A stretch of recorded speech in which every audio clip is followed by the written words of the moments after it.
puderem abrir a Bíblia de vocês em Marcos 15. Marcos capítulo 15. Nessa altura do campeonato, não preciso nem pedir. A Bíblia abre sozinha. A pessoa entra pelo portão, já está em Marcos já. Abre capítulo 15. Hoje a gente vai estar vendo, provavelmente, só o versículo 33. Talvez você nunca tenha escutado uma mensagem só nas trevas do Calvário. Eu não acredito que eu vou conseguir passar disso hoje. Puderem abrir a Bíblia, vamos lá. Vou estar lendo da NVI. Começando no versículo 33, Marcos 15, versículo 33. E houve trevas sobre toda a terra, do meio-dia às 3 horas da tarde. Por volta das 3 horas da tarde, Jesus bradou em alta voz, Eloi, Eloi, lama sabachthani, que significa, meu Deus, por que me abandonaste? Quando alguns dos que estavam presentes ouviram isso, disseram, ouça, ele está chamando Elias. Um deles correu e embebeu uma esponja em vinagre, colocou-a na ponta de uma vara e deu a Jesus para beber e disse, deixem-me, vejamos se Elias vem tirá-lo daí. Mas Jesus, com alto brado, expirou. E o véu do santuário rasgou em 2 partes, de alto a baixo. Quando o centurião que estava em frente de Jesus ouviu o seu brado e viu como ele morreu, disse, realmente este homem era o Filho de Deus. A gente agradece por o privilégio de poder estar aqui nessa manhã, podendo te louvar e adorar e cultuar o nosso Salvador, nosso Senhor Jesus Cristo. O Senhor abençoe esse tempo, Pai, que a gente olhe para a Sua Palavra. Seu Santo Espírito esteja realmente voltando os nossos olhos, ouvidos, nossa mente para esse acontecimento, Senhor. Tira toda a preocupação com o almoço de domingo, com o jogo da TV, mas foca, Senhor, nessa tão maravilhosa história da nossa salvação, Senhor. Obrigado por tudo, Senhor. Abençoa os corações, abre, prepara o solo, Senhor, para que a semente caia e produza fruto. Guarda minha boca, que eu seja um escravo fiel, Senhor. Em Teu nome é que eu oro e agradeço, Senhor. Amém. Amém. Essa semana, pensando na passagem aqui que a gente está olhando, estudando, entrei em alguns sites para ver qual que eram os best-selling livros, né, na vida do cristão. Qual que são os livros que mais têm sido vendidos? Quais são os best-sellers? Né? Então aqui vai alguns nomes, né? As 5 linguagens do amor, O céu é real, ou Ida e volta ao céu. E eu comecei a ver que tem um fascínio muito grande com o céu. As pessoas são assim, fascinadas com viagens ao céu. Não basta o que a Bíblia ensina, não basta o que João viu, ou o que Paulo mesmo falou que ele nem ia descrever. As pessoas ficam querendo ouvir visões de outras pessoas que foram até o céu. Então você começa a achar um monte de livros sobre isso. Outra, Uma Vida, ou Uma Igreja com Propósito. Tinha até um, Fazer Amor, Mentes Tranquilas, Almas Felizes.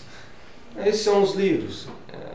Então não é de se estranhar quando o Rob Bell ele lança o Love Wins, né, o Amor Vence, na qual ele quer destruir a doutrina do inferno, da ira de Deus, da justiça de Deus.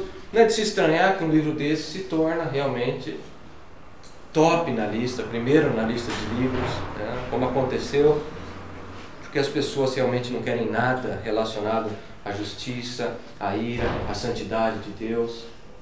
O livro de Jonathan Edwards, Pecadores na Mão de um Deus Irado, jamais ia se tornar o primeiro no Amazon para vender. Não vai, porque as pessoas não gostam disso, não querem falar da ira de Deus. E eu estava pensando, por quê? Eu acho que um dos motivos principais é porque as pessoas não conhecem a Deus. Elas não conhecem o Deus da palavra, não conhecem a Deus. Deus não é mais pregado. Por isso que as pessoas rejeitam, né, esse atributo tão perfeito e maravilhoso de Deus que é sua santidade, sua ira, sua justiça. É interessante que você pegar uma concordância e você começar a olhar as passagens que falam da cólera, da ira, né, do julgamento de Deus, você vai ver que é muito mais repetido do que o amor de Deus. Por quê? Porque a Bíblia enfatiza uma característica de Deus de forma única, que é a santidade de Deus. Nenhuma outra característica de Deus é enfatizada como a santidade dele. Sede santos, porque eu sou santo. Isaías, quando ele tem a visão, Isaías 6, ele tem a visão diante de Deus. O que os anjos cantam? Santo, santo, santo. É o único atributo, característica de Deus que é repetido o quê? 3 vezes. A santidade de Deus. Então você precisa entender que esse Deus é santo para você entender que realmente existe a ira de Deus. Tem um livro muito bom, mas não tem em português ainda. Chama Gospel Powered Parenting, que é como educar os seus filhos através do poder do Evangelho. E o autor ele fala assim: a santidade é o atributo mais fundamental de Deus. É a coisa mais importante para se saber sobre Ele. É verdade. Você vai ensinar seus filhos, se ensina sobre a santidade de Deus. Os pais hoje não ensinam mais isso. Sua santidade define os outros atributos. Nós tememos a ira de Deus, pois ela é uma ira santa. Nós admiramos seu amor, pois é um amor santo. Santidade, a perfeição de Deus. É o que torna Ele diferente de tudo e de todos. Ele continua, a sua santidade o provoca a odiar o pecado e a amar o que é bom. Então, se você não entender a santidade de Deus, você não vai entender o amor, você não vai entender a justiça, a ira de Deus. Por isso que a gente precisa entender a santidade de Deus. As pessoas não pregam mais sobre a santidade de Deus, não falam sobre a santidade de Deus.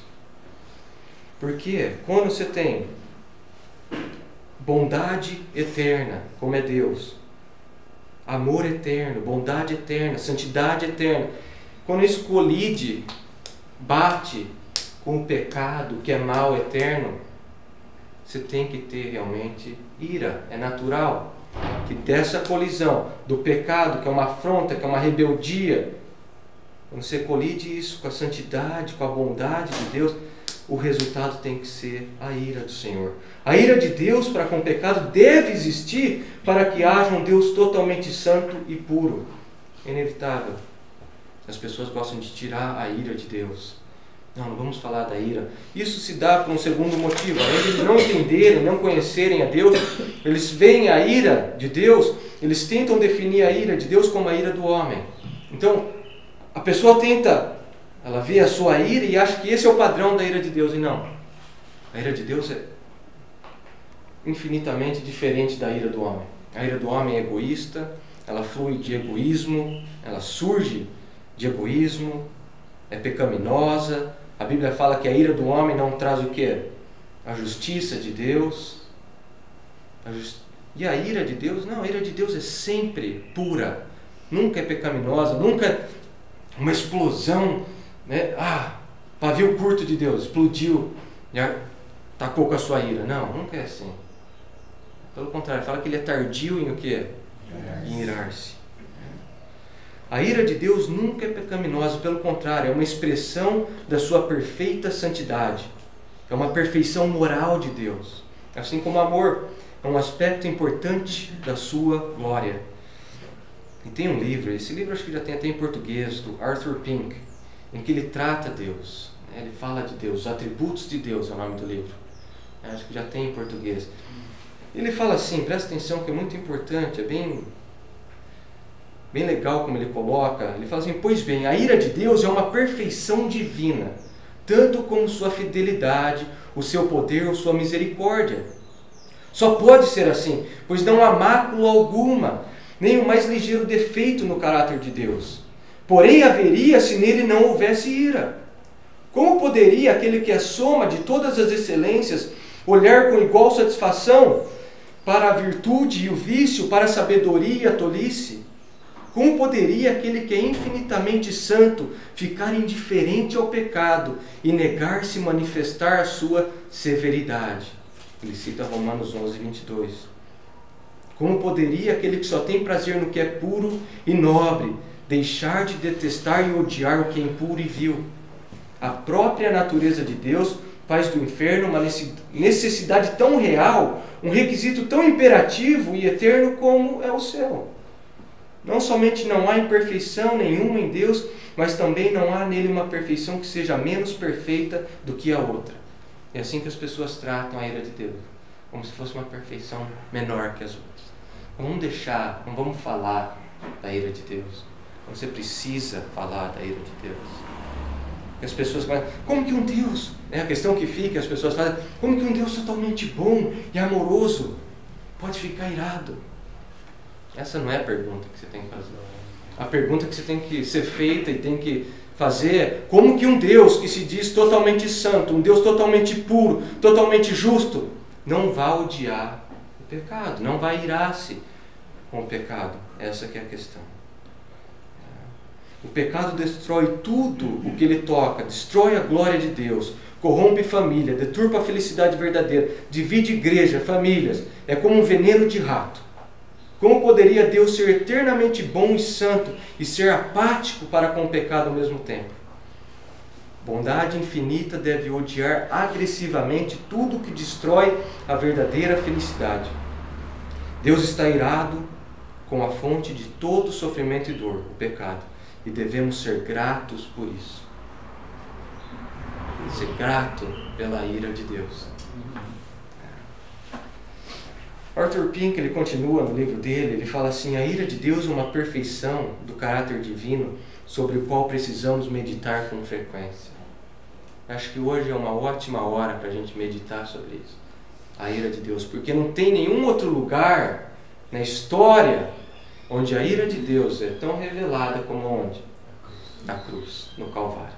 Não tem nenhum outro lugar onde a santidade de Deus, a justiça e a ira dele é revelada como na cruz. Martin Lloyd Jones disse assim, o que a cruz nos proclama é que Deus odeia o pecado. Proclama, a cruz proclama isso, Deus odeia o pecado. Jonathan Edwards, nunca Deus havia manifestado sua ira para com o pecado como na morte do seu filho amado. Não tem, é como se fosse um megafone. É Deus proclamando para todos o quanto que ele abomina, o quanto que ele odeia, o que? O pecado. É ali na cruz. Então hoje a gente segue o conselho do Pink e a gente vai meditar na ira de Deus, na santidade de Deus, principalmente ali na cruz. Alguns vão falar, pô, mas hoje é dia dos pais. Não vai trazer a mensagem para os pais.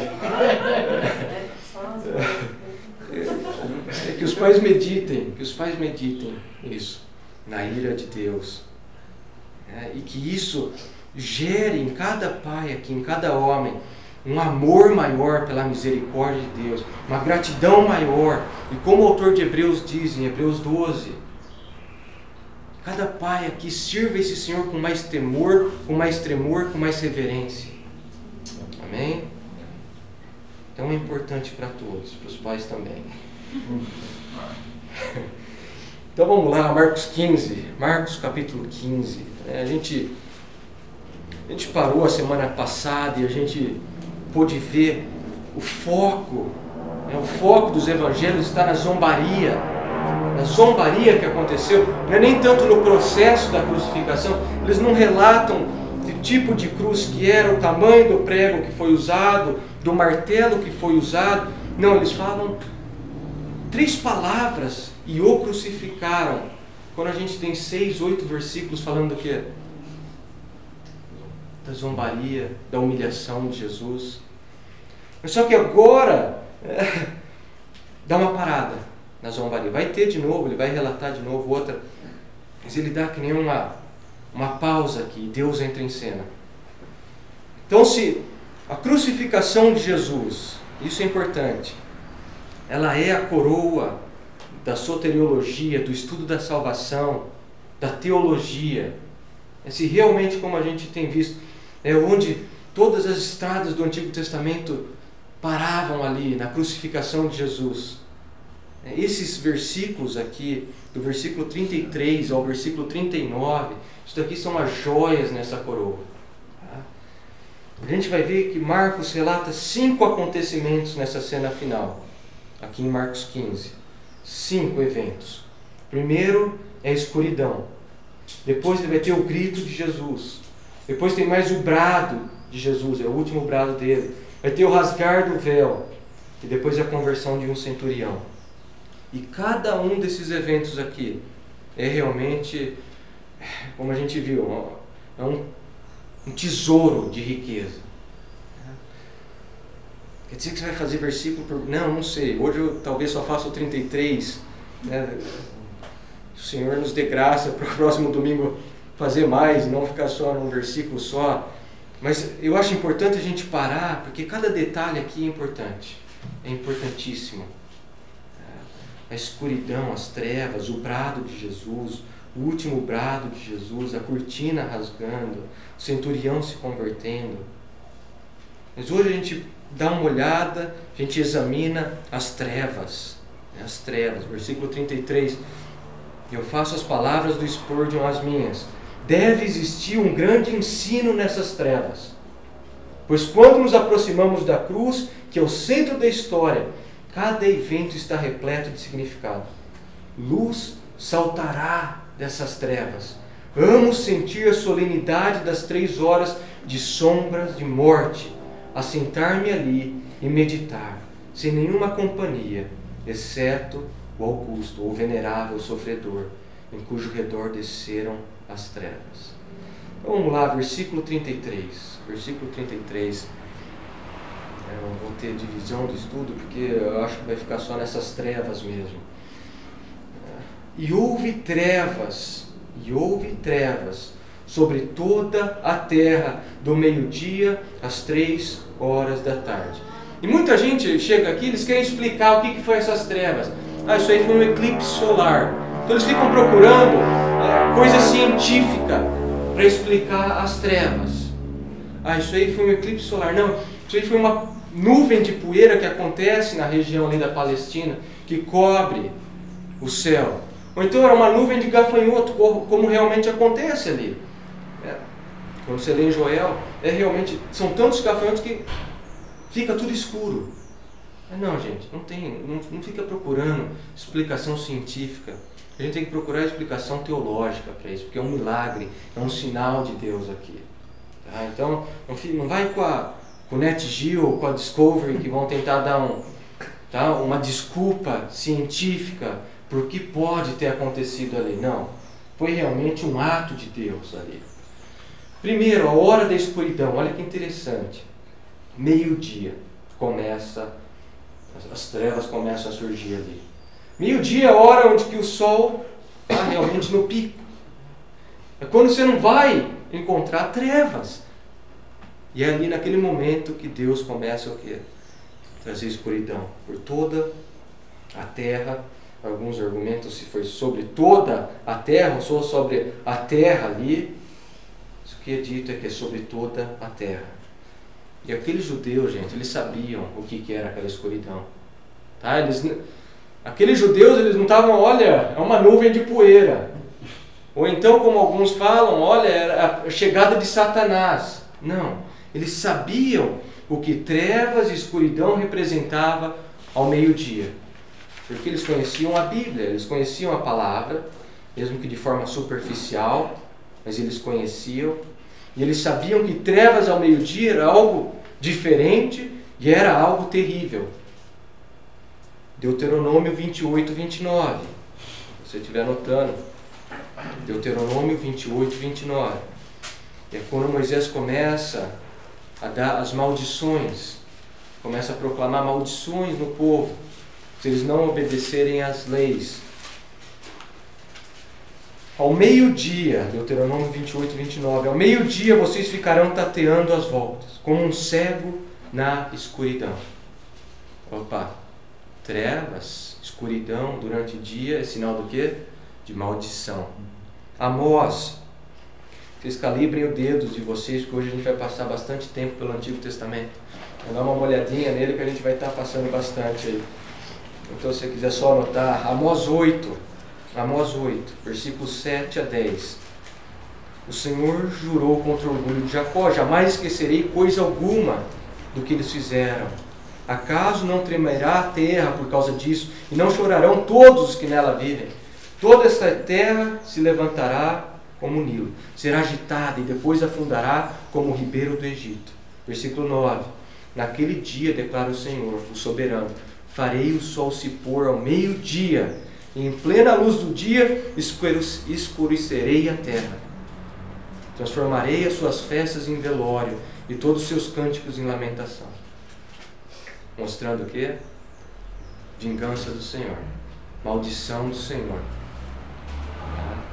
E se lembrar que isso é época de Páscoa. Época de Páscoa, eles estão lendo a história do Êxodo. Êxodo 10, qual que é a última praga, qual que é a última condenação de Deus antes do anjo da morte? Trevas.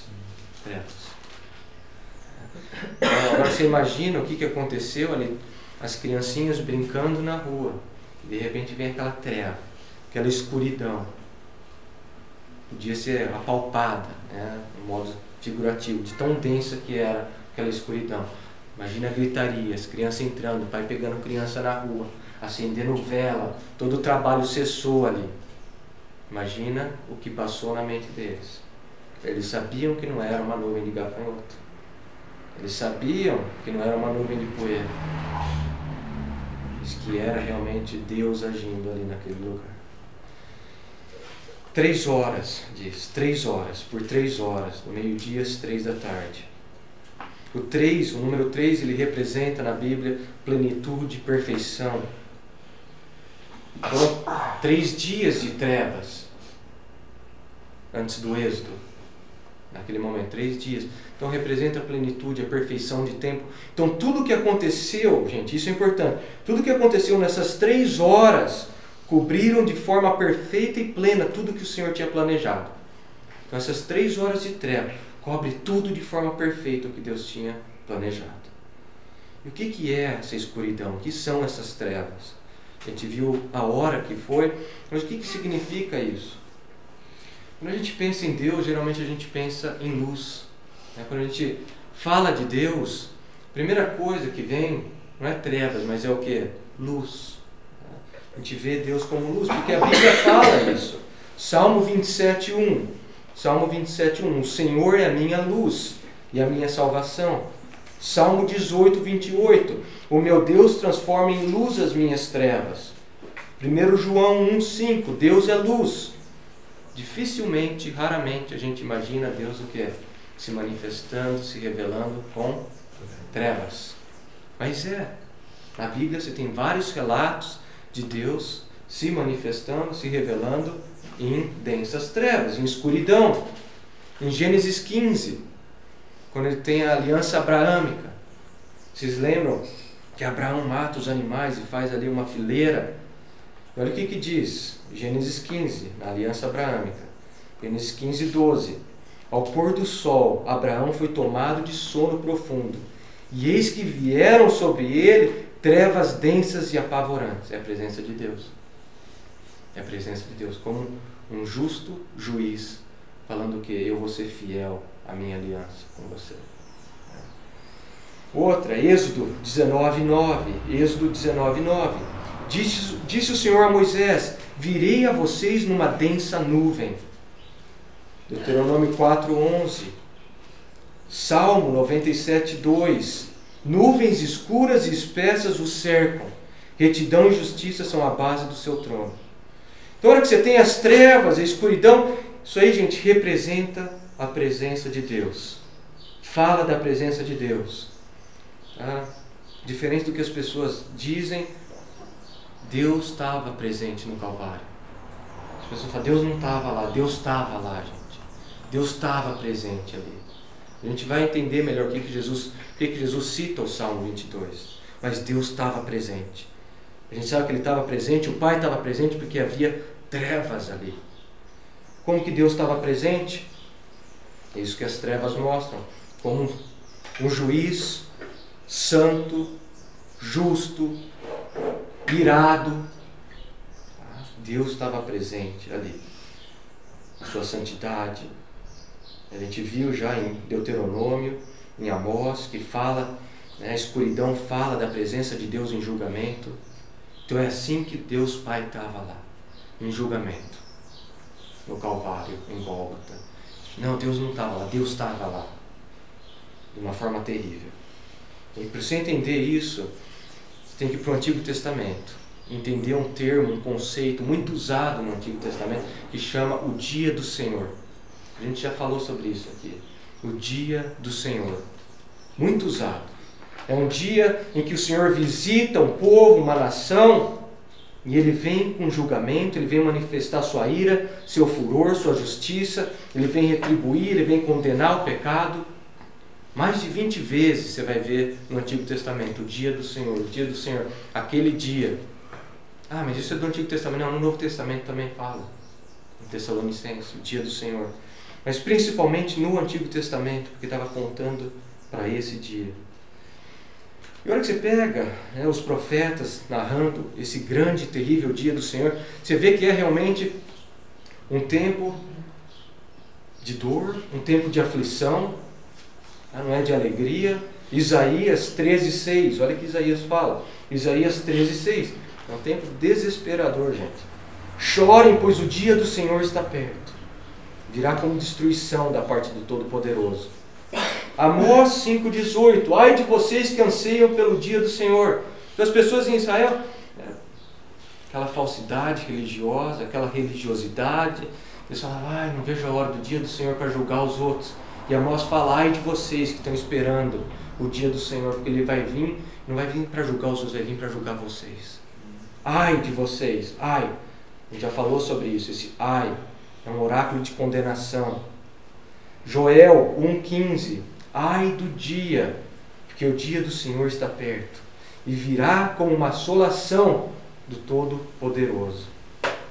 Então o Senhor visitava no Antigo Testamento, Ele vinha fazer essa visita, e geralmente era com seca, era com outro império vindo e conquistando, e dominando e destruindo, ou era como Joel, no caso de Joel, gafanhotos vindo e destruindo toda a plantação deles. Mas você via, esse era o dia do Senhor, um dia terrível, dia de choro, dia de lamentação. E tem uma característica muito importante que eles falam desse dia do Senhor. Presta atenção, vamos ver. Ezequiel 30, versículo 2 e 3. Filho do homem, profetize e diga, assim diz o soberano Senhor. Clamem e digam, ai, aquele dia, pois o dia está próximo, o dia do Senhor está próximo, e será dia do quê? De nuvens, de escuridão. Amós 5, versículo 18. Ai de vocês que anseiam pelo dia do Senhor, que pensam do dia do Senhor, será dia de trevas e não de luz. Depois o versículo 20 de Amós 5. O dia do Senhor será dia de trevas. Amós 8. Escurecerei a terra. Depois você vai para Joel 2. Trevas e escuridão no dia do Senhor. Sofonias 1, versículo 14 e 15. O grande dia do Senhor, dia de trevas e escuridão. O que tem no dia do Senhor? Trevas. É um dia de julgamento, é um dia de condenação, é um dia de furor, de ira. E como que é representado esse dia? Através de trevas. De trevas. Então o que você vê no Calvário, gente, é exatamente isso. São as nuvens, a escuridão, essas trevas, mostrando que Deus está presente ali. É o dia do Senhor. É o dia do Senhor, dia de julgamento, de ira, de retribuição, de furor. Deus estava presente ali. Todos esses dias do Senhor que aconteceram no Antigo Testamento apontavam para esse dia. Tá? A destruição do Império Norte, em 722 pelos assírios, foi um grande e terrível dia do Senhor. Quando os assírios invadiram o Reino do Norte, destruíram tudo. Quando os babilônicos invadiram em 586 o Reino do Sul, Judá, e destruíram, levaram exílio, era grande dia do Senhor. Mas tudo isso apontava para algo maior, para um dia mais terrível, que é o dia da crucificação de Jesus, o dia da morte de Jesus. Ah, Guga, não é isso não. É Pedro, quando você pega Atos 2 e ele está pregando, ele está usando o Antigo Testamento, ele fala exatamente isso. Ele cita Joel e fala que ali já aconteceu o grande e terrível dia do Senhor. Vai ter um futuro? Vai ter um futuro, mas é consequência do que já aconteceu na crucificação de Jesus. Um dia de ira, é um dia de trevas. Olha só, Sofonias, abre lá em Sofonias. Um dos profetas menores, Sofonias 1.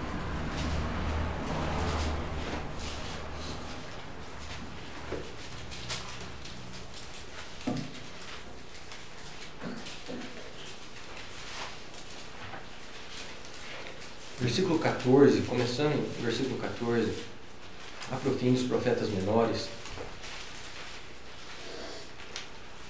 Sofonias 1, versículo 14 e 15. O grande dia do Senhor está próximo e logo vem. Ouçam, o dia do Senhor será amargo, até os guerreiros gritarão.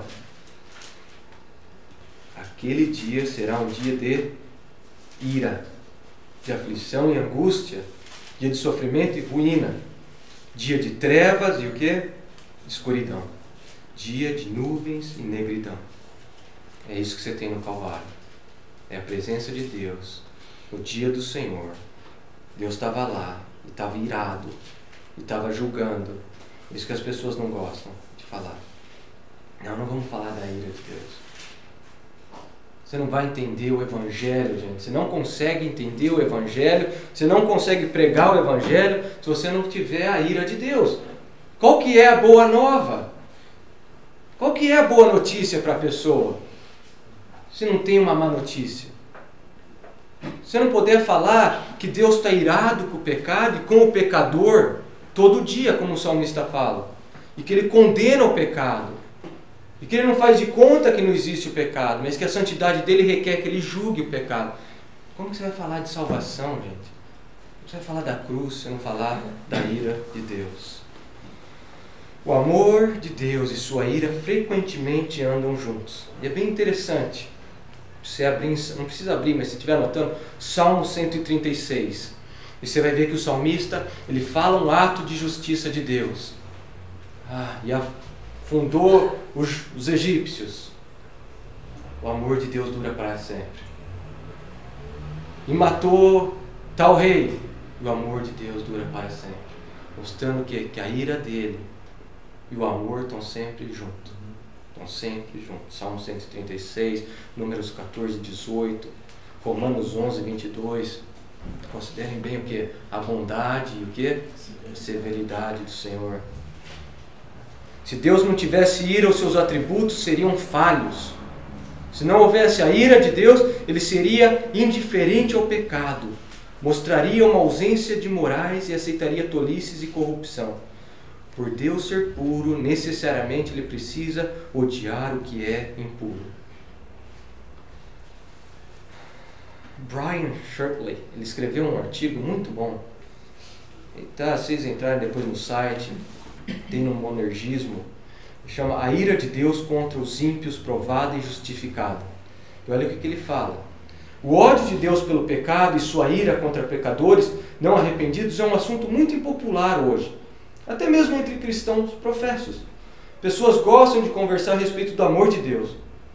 Um amor feito às suas próprias imagens, permissivo, tolerante com o pecado e completamente corrupto.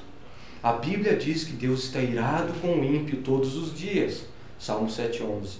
Pecado é uma contradição radical e desagradável ao caráter moral de Deus. Portanto, Ele deve, por uma necessidade intrínseca, reagir contra ele com ira santa. Olha só, onde quer que exista o pecado, o santo ódio de Deus e sua indignação permanecem ali. Se assim não fosse, Deus estaria negando a si mesmo, em particular sua santidade, retidão, justiça e verdade. A santidade, justiça e ira de Deus são enfatizados nas Escrituras muito mais do que seu popular atributo de amor. O Deus com quem nós devemos lidar tem um infinito ódio pelo pecado. Se nós não compreendermos, olha o que ele fala, se nós não compreendermos o ódio de Deus pelo pecado, nunca compreenderemos a necessidade da cruz. Exatamente isso. Em nossa cultura pluralística, extremamente permissiva, antinominiana, o Evangelho é ridicularizado ou ignorado porque as pessoas não têm o entendimento da pecaminosidade do pecado. Então os homens tentam esconder, tentam ignorar o pecado, a ira de Deus, a justiça de Deus, quando que a Bíblia mostra com clareza, proclama, uma vez atrás da outra, a justiça, a santidade, a ira de Deus. E ele se ira porque é parte da natureza dele, ele precisa, ele é totalmente santo, ele é totalmente bom. É por isso que ele precisa se irar com o pecado. E é isso que você tem na crucificação de Jesus. Você tem Deus presente e Deus irado, com fúria, ali no Calvário. A pergunta que ele faz é: por quê? Por que Deus veio assim? Por que Deus veio assim? A gente já leu em Marcos 1:11, Marcos 9:7. Deus fala: esse é o meu filho amado. Esse é o meu filho amado. Por que ele não vem então com conforto, com carinho, com amor para com o filho?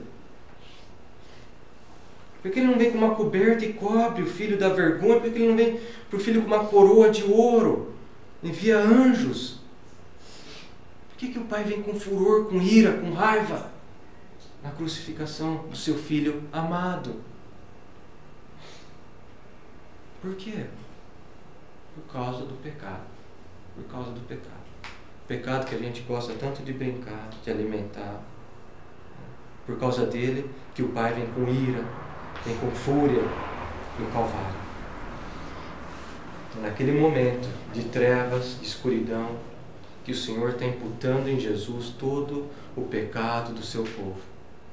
Naquele momento, gente, que Jesus está sendo feito pecado por nós. 2 Coríntios 5:21. Deus tornou pecado por nós aquele que não tinha pecado, para que nele nos tornássemos justiça de Deus. 1 Pedro 2:22. Ele mesmo levou em seu corpo os nossos pecados sobre o madeiro. E naquela hora, ele está crucificado, de trevas, que o Senhor está imputando nele as nossas transgressões, os nossos pecados. Ele está sendo feito pecado por nós. É daí que você entende Isaías 53. Isaías 53, versículos 4 e 5. Certamente ele tomou sobre si as nossas enfermidades e sobre si levou as nossas doenças. Mas ele foi transpassado por causa das nossas transgressões, foi esmagado por causa das nossas iniquidades. O castigo que nos trouxe paz estava sobre ele, ali no Calvário, ali em Gólgota, estava sobre ele. Pelas suas feridas fomos curados. Então, naquela sexta-feira, ao meio-dia, trevas vêm. Deus vem irado. Deus vem com fúria, vem com julgamento naquele lugar. Deus não fugiu, Deus Pai não correu, não, ele apareceu ali. Porque o Filho tinha sido feito pecado por nós. É naquele momento que Jesus está realmente tomando todo o pecado da sua noiva. Todo o pecado está sendo imputado nele ali. Para entender isso, se tiver uma imagem disso, em Levítico 16, se vocês quiserem abrir lá, e você vai ver como que o Antigo Testamento apontava para esse momento. Levítico 16 é o dia da expiação.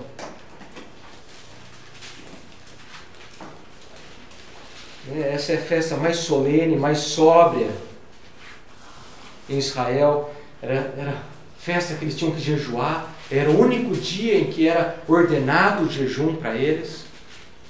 Era no dia de Yom Kippur. Era um dia de lamentação, de aflição. Era o dia que eles lembravam do pecado. Eles pediam perdão pelos pecados.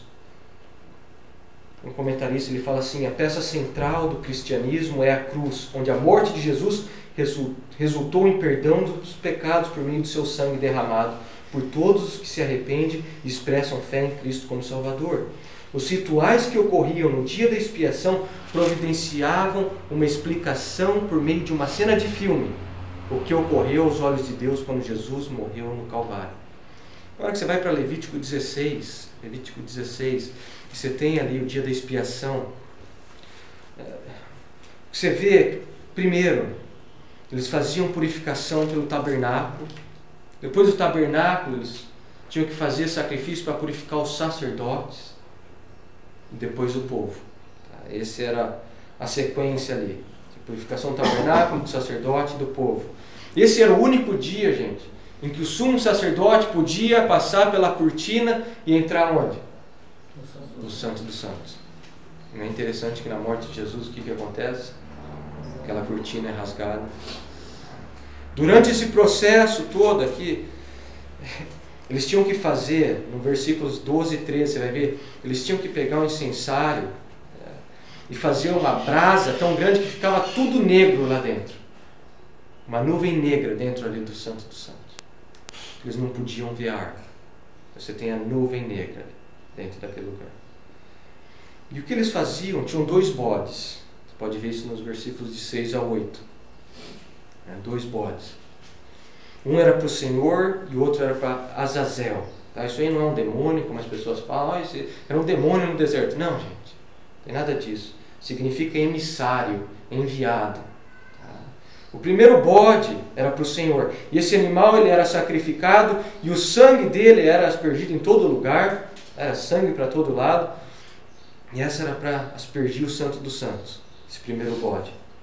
Então o sangue dele ali era para purificar os pecados. E você tinha o segundo bode, que é o bode expiatório, o bode enviado, na qual o sumo sacerdote, ele pegava as 2 mãos dele, ele pegava aquele bodinho, ele colocava as 2 mãos, ele professava, ele proclamava os pecados dele, de todos eles, colocava sobre o bode, como se estivesse imputando sobre aquele bode todos os pecados do povo. E o que eles faziam com aquele bode? Levavam para fora da cidade, onde que Jesus foi crucificado, fora da cidade, e mandavam ele embora. Ele ia ser morto ali, ia ser comido, ia ser morto. Ele morria fora da cidade com os pecados do povo. E tudo isso estava apontando para quê? Para Jesus. Jesus é os 2 bodes, o que é morto para o Senhor, seu sangue aspergido, e ele é também o expiatório, aquele enviado com o pecado do povo. E é essa cena de trevas ao meio-dia, é exatamente isso que está acontecendo. É o Senhor colocando as mãos sobre Jesus e imputando sobre ele todos os pecados do seu povo. Como naquele bode. Todo o pecado está imputado em Jesus ali, naquele momento. Por que tinha que ser assim? Porque em Jesus. Porque homem nenhum conseguiria trazer a salvação. Nenhum homem. Isaías 64. Isaías 64. Começando no versículo 5, lá ele encerra o versículo 5 assim: como então seremos salvos? Isaías fala. Somos como o impuro, todos nós. Todos os nossos atos de justiça são como trapo imundo. Murchamos como folhas e como vento as nossas iniquidades nos levam para longe. Não há ninguém que clame pelo teu nome, que se anime a apegar-se a ti, pois escondeste de nós o teu rosto e nos deixaste perecer por causa das nossas iniquidades. Isaías fala, o pecado fez uma separação. Homem nenhum conseguiria apaziguar a justa e santa ira de Deus. Então que ele fala, como seremos salvos? Todos os nossos atos de justiça são como trapos imundos. Como que a gente vai ser salvo? Essa é a pergunta dele. Não tem como. A gente já nasce filho da desobediência, filhos da ira, a gente já nasce em rebeldia contra o Senhor, inimigos do Senhor. É por isso que Deus, é Ele que precisa promover tudo, fazer tudo. Romanos 3, olha só. Romanos 3. Versículo 25 e 26. Deus o ofereceu, olha só, Deus o ofereceu como sacrifício para propiciação mediante a fé, pelo seu sangue, demonstrando a sua justiça. Em sua tolerância havia deixado impunes os pecados anteriormente cometidos. Por um tempo, estava impune, mas ele ia punir. O Senhor é tardio em irar-se, mas ele se ira. Às vezes ele não condena na hora, mas ele vai condenar o pecado.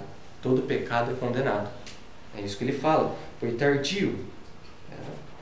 Versículo 26. Mas no presente demonstrou a sua justiça, a fim de ser justo e justificador daquele que tem fé em Jesus.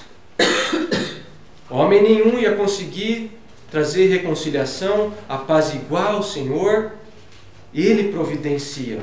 O Filho é o sacrifício perfeito. Então ele põe o pecado do povo em cima do Filho, totalmente santo. Ele precisa aparecer naquele lugar, com trevas, com escuridão, porque o Filho foi feito pecado por nós. Deus não pode fechar o olho para o pecado, ele não pode virar a cara e fazer de conta que não vê o pecado tem que ser condenado. Então, se agora você tem o Filho no madeiro e todo o pecado está sobre ele, o Senhor precisa estar presente ali de uma forma de condenação. Então, o Pai está presente ali. O Pai veio dessa forma, com furor, com ira, porque o Filho tinha sido feito pecado. Se tornou pecado. Romanos 1:18. Romanos 1:18. Portanto, a ira de Deus, o verbo ali é no contínuo, né? Está sendo revelada do céu contra toda impiedade e injustiça dos homens. Contra o pecado.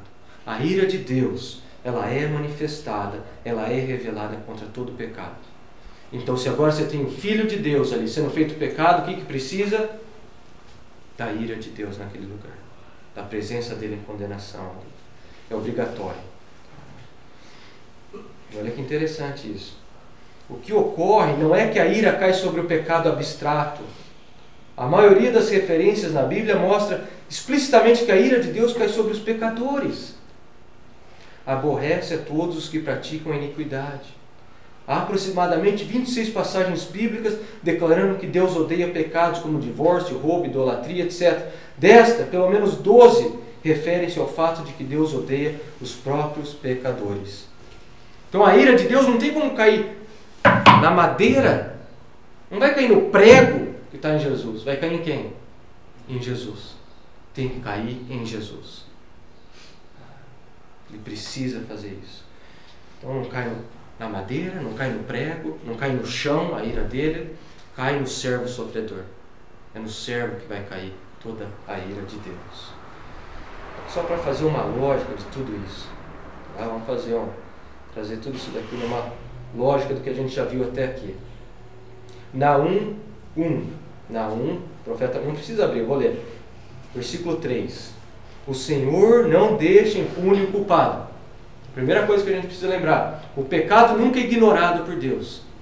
O pecado é sempre condenado. Ele não deixa impune o pecado. O dia do Senhor, segundo, o dia do Senhor era um dia de visitação, quando o Senhor vinha julgar o pecado. Terceiro, esse dia do Senhor era marcado por quê? Trevas. Marcado por trevas. No Calvário, Jesus foi feito o quê? Pecado. Então Deus precisa aparecer em julgamento, com ira, porque ali está feito o pecado, e é por isso que você tem o quê? As trevas no Calvário. Tá? Jesus não só recebeu o pecado. Você não é salvo porque Jesus recebeu o pecado nele. Você é salvo por quê? Ele recebeu, como a gente leu aqui, o Ricardo leu, ele recebeu a condenação. Porque ele recebeu a condenação dos pecados. Por isso que a gente é salvo. Então quando Deus olha para nós, Ele não vê mais o pecado. Ele vê o quê? O pecado condenado. Ele não vê mais o pecado ativo. Ele vê o pecado condenado por quem? Em Jesus Cristo. Romanos 8:3. Condenou o pecado na carne de Jesus. Então por isso que a gente é salvo. Agora o Pai olha. Ele olha para nós e Ele vê que o pecado nosso foi condenado em Jesus. Ele não olha mais com raiva, com ira, com furor. Não, ele olha com amor, porque já foi condenado o pecado. Por isso que a gente tem as trevas ali, gente. Por isso que é tão importante o relato das trevas. Porque Deus está presente ali. As pessoas não gostam de falar disso. Você não vai ter o Evangelho se não tiver a ira de Deus sobre o Filho, a ira de Deus sobre o pecado. Por isso que a gente tem ali as trevas no Calvário. MacArthur fala assim, eu acho extremamente sábio o comentário dele aqui. A escuridão não é a ausência de Deus, é a presença de Deus. É Deus em pleno julgamento vingativo. Deus em julgamento furioso por completo.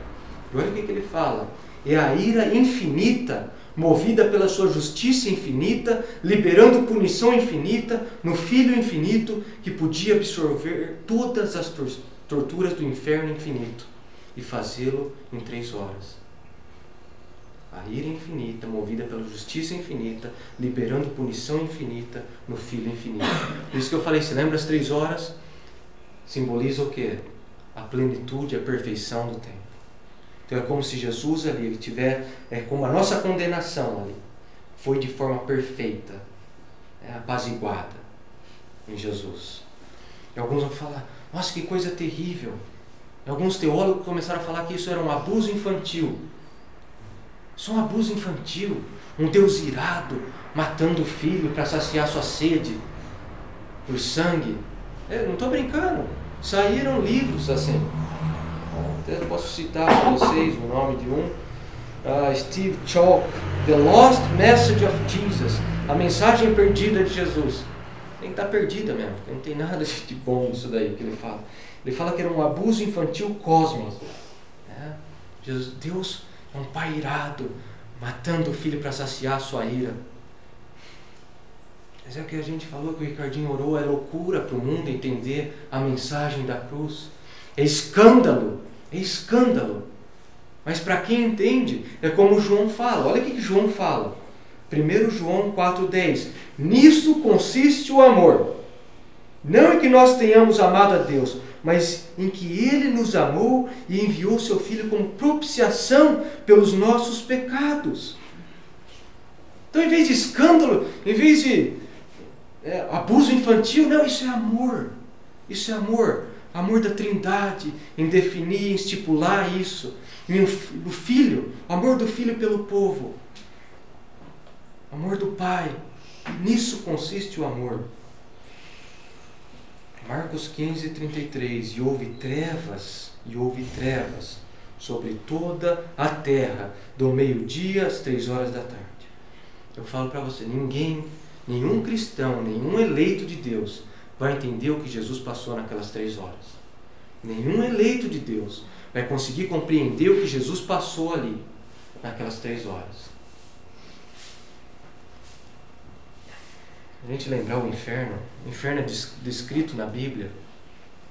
Tem uma característica dele muito interessante, que ele é descrito como densas trevas. O inferno é descrito dessa forma. Mateus 8:12. E os filhos do reino serão lançados nas trevas. Mateus 22:13. Lancemos para fora, nas trevas. Judas, versículo 13, falando dos falsos mestres. São ondas brávidas do mar, espumando seus próprios atos vergonhosos, estrelas errantes para as quais estão reservadas para sempre as mais densas trevas. O inferno, gente, ele é descrito na Bíblia como trevas. Não é porque é escuro. Porque as pessoas, mas tá vendo, tem uma contradição, porque fala de fogo no inferno e depois fala que é escuro, mas o fogo traz a... Não, isso aí é perder totalmente o sentido. Engraçado que em Apocalipse fala do céu como um lugar onde não precisa nem mais de sol, de tanta claridade que tem da glória do Cordeiro. Apocalipse 21:23, a cidade não precisa do sol nem da lua para brilharem sobre ela. Apocalipse 22:5, não haverá mais noite. O céu é marcado como o brilho, claridade, e o inferno é descrito como trevas, escuridão. E não é porque Deus não está lá. Pelo contrário, como a gente viu, as trevas apontam para quê? Para a presença de Deus como? Com ira, com julgamento. A coisa mais terrível do inferno não é que Deus não está lá. É que Deus está lá. Mas Ele está como? Irado, com fúria. As pessoas falam, O inferno é separação de Deus. Não, Deus está lá, Deus está presente lá. Você está separado do conforto, você está separado da graça comum, você está separado da alegria, mas você está na presença de Deus. Sproul fala assim, o que as pessoas no inferno mais queriam era o quê? Que Deus não estivesse lá. Se pudesse perguntar para alguém, o que você mais quer? É que a presença de Deus saia daqui. Porque a presença de Deus está lá, com ira. Isaías 30, versículo 33. Tofete, que a gente já viu isso daí quando a gente estudou sobre o inferno, que é o vale de Ben-Hinnom, era aquele lixão onde tinha o fogo, e é desse vale que a gente tira o inferno, Guerrena. Fala assim, Isaías 30, 33. Tofete está pronta, já faz tempo. Foi preparada para o rei. Sua fogueira é funda e larga, com muita lenha e muito fogo. O sopro do Senhor como uma torrente de enxofre ardente a incendeia. Quer dizer, a ira de Deus lá é o que faz queimar, que traz julgamento. Apocalipse 14, 10. Também este beberá do vinho da ira de Deus, que se deitou não misturado no cálice da sua ira, e será atormentado com fogo e enxofre diante dos santos e diante do Cordeiro. Quer dizer o quê? A ira do Cordeiro está lá, a presença dele está lá também, com ira. Então isso é o inferno, gente. A escuridão representando a presença de Deus em julgamento, em ira, em furor. Então você pensa nisso em Jesus. Não é que Jesus desceu ao inferno, a gente viu isso no credo apostólico. Jesus não desceu ao inferno. O inferno foi na cruz. O inferno estava presente ali naquele dia no Calvário. A presença de si, se o inferno a gente entende pela presença de Deus, eternamente julgando o pecado, com ira, com furor, com retribuição, é isso que aconteceu no Calvário. E é por isso que eu falo, nenhum eleito de Deus vai experimentar o que ele passou, porque ele já passou por nós. Ele já passou por nós. Daí a gente entende por que tanta aflição no Getsemane. Tomar o cálice da ira, e ele toma até a última gota de tudo. Marcos 15, 33. E houve trevas sobre toda a terra, do meio-dia às 3 horas da tarde. Ele sofreu tudo. Toda a punição que o pecado merece, ele sofreu. O inferno que era para nós, ele sofreu. E o mais interessante é que Isaías 53 fala que isso que agradou ao Pai. Agradou ao Pai Moelo. Por que agradou? Porque está condenando o pecado ali. Agrada ao Senhor condenar o pecado. Porque o pecado vai contra ele, vai contra a santidade dele. Então a maior atrocidade na história da humanidade agradou a Deus.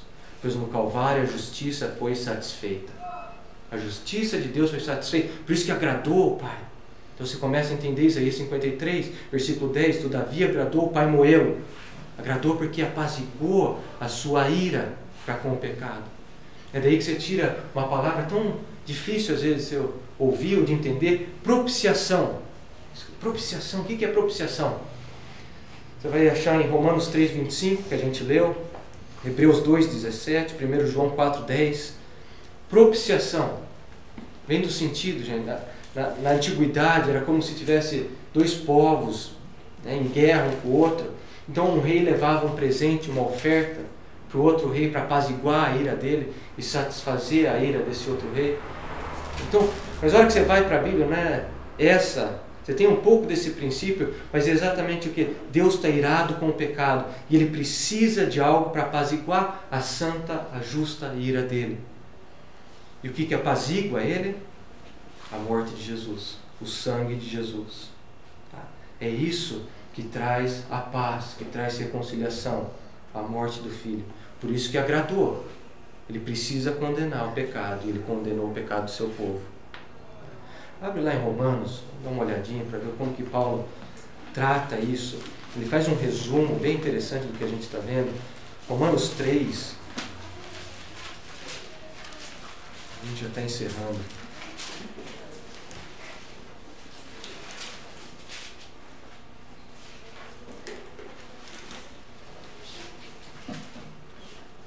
Vamos começar no versículo 21. Romanos 3, começando no versículo 21.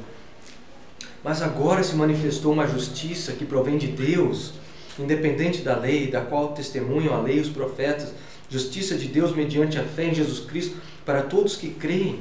Não há distinção, pois todos pecaram e estão destituídos da glória de Deus, sendo justificados gratuitamente por sua graça, por meio da redenção que há em Cristo Jesus. Deus o ofereceu como sacrifício para propiciação, olha lá a palavra, para apaziguar a justa, a santa ira dele, mediante a fé pelo seu sangue, demonstrando a sua justiça. Olha só, para demonstrar a justiça dele. Em sua tolerância havia deixado impunes os pecados anteriormente cometidos, por isso você tinha os sistemas de sacrifícios, já estava apontando, era por um tempo apaziguava o Senhor, mas apontava até esse último sacrifício de Jesus. Mas no presente demonstrou a sua justiça, a fim de ser justo e justificador daquele que tem fé em Jesus. Onde está então o motivo de vanglória? É toda a obra de Deus. É toda a obra de Deus. Onde que está a vanglória? Onde que está a vanglória? Foi Deus que fez toda a obra. Ele que enviou o Filho. O Filho se submeteu à vontade, se tornou esse sacrifício agradável a Deus, que apaziguou ele, que trouxe propiciação. É por isso que olha lá no capítulo 5, versículo 1. Tendo sido, pois, justificados pela fé, temos paz com Deus. Temos paz com Deus. Por quê? Apazigou ele. Antes a gente era inimigo, antes a gente estava brigado. Pula para o versículo 6, olha lá. De fato, Romanos 5, versículo 6. De fato, no devido tempo, quando ainda éramos fracos, Cristo morreu pelos ímpios. Dificilmente haverá alguém que morra por um justo. Embora pelo homem bom talvez alguém tenha coragem de morrer, mas Deus demonstra seu amor por nós. Cristo morreu em nosso favor quando ainda éramos pecadores. Como agora fomos justificados por seu sangue, muito mais ainda por meio dele seremos salvos do quê? Da ira de Deus. Você é salvo por Deus, de Deus e para Deus. Como você vai falar de salvação se você não falar da ira de Deus? E você é salvo do quê? Do inferno? O que é o inferno? É a ira de Deus manifestada. Não tem como fugir disso. John Piper, a gente encerra aqui, né? Ele fala assim: a dádiva de Cristo como nossa propiciação é a mais completa expressão do amor de Deus. Nisso consiste o amor, não em que nós tenhamos amado a Deus, mas em que Ele nos amou e enviou seu Filho como propiciação pelos nossos pecados. Aqui está o amor eficaz, um amor determinado a salvar, um amor que foi tão longe a ponto de transferir a ira dos que mereciam para aquele que nos amou de tal maneira que somente Ele estava preparado a suportar. Então, quão amarga e quão doce foram aquelas trevas, quão terrível e quão maravilhosa foram aquelas trevas. Terrível de ter a ira sobre o santo, o justo, tão maravilhosa para nós. Então é esse momento, essas 3 horas de trevas, em que realmente, como em Levítico 16, o pai coloca as mãos sobre o filho e imputa o pecado da sua noiva nele. O pecado da noiva dele foi imputado nele.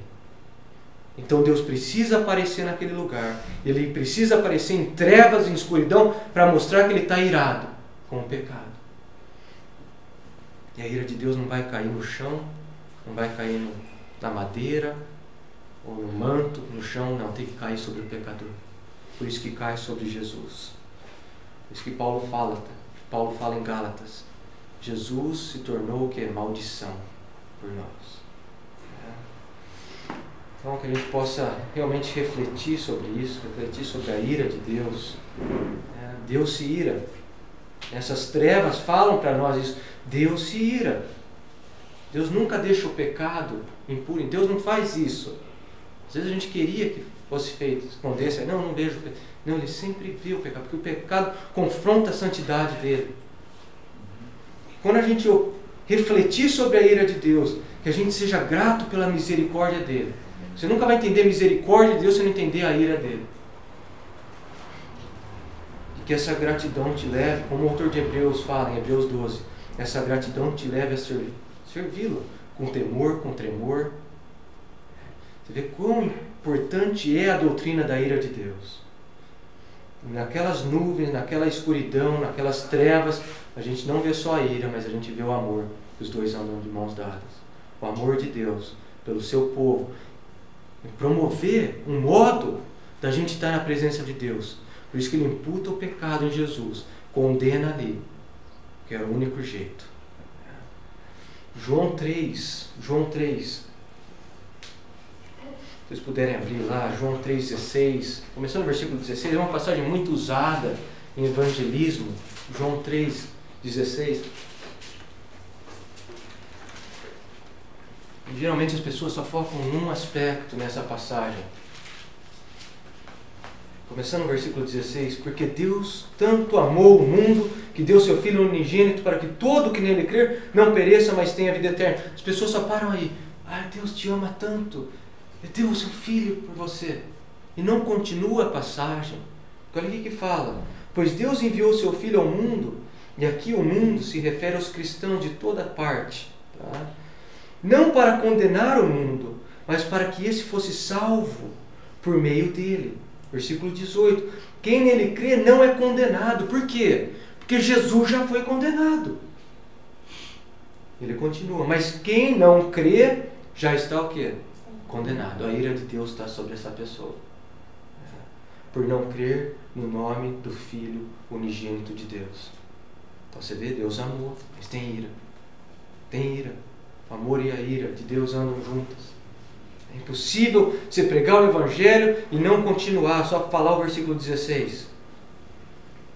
Então a cruz nos leva a uma conclusão. Só tem dois tipos de pessoas, gente. Só tem dois tipos de pessoa. Aquelas que têm os seus pecados em Cristo Jesus. E nele foi condenado todo o pecado. E essa pessoa está livre de condenação. E ela agora tem paz com Deus. E o outro tipo de pessoa é aquela que está tentando apaziguar a Deus com as suas próprias forças, com seus próprios atos de justiça, acha que é bom o suficiente para apaziguar a ira de Deus. E sobre esses, como João diz aqui, a ira de Deus, o julgamento de Deus está sobre essas pessoas. Então seus pecados só estão em dois lugares, ou eles estão em Cristo ou eles estão em você mesmo. Não tem outro lugar. O pecado está em você ou está em Cristo. Não tem um terceiro lugar. Bom seria se tivesse um terceiro. Não tem. E a pergunta acho que todos nós aqui temos que fazer, devemos fazer hoje. Mesmo sendo um dia dos pais, independente de quantos anos você está na igreja, onde estão os meus pecados? Onde estão os meus pecados? Estão em mim ou estão em Cristo? Seus pecados estão em você, isso significa que a ira de Deus está sobre você. Você precisa bater no peito, clamar por misericórdia de Deus, que permita você correr para Jesus, a cidade de refúgio, ter fé nele. Por quê? Porque tanta treva, porque tão densas trevas no Calvário naquele dia, ao meio-dia, para que nós pudéssemos receber a maravilhosa luz do Evangelho. Porque tão terríveis trevas vieram sobre o Filho amado, para que nós possamos brilhar na luz de Deus. Porque tão macabra escuridão veio sobre o Cristo, para que nós não experimentássemos as trevas do inferno. Porque tão agonizante treva, para que nós possamos passar a eternidade na luz da gloriosa presença do Cordeiro. Amém?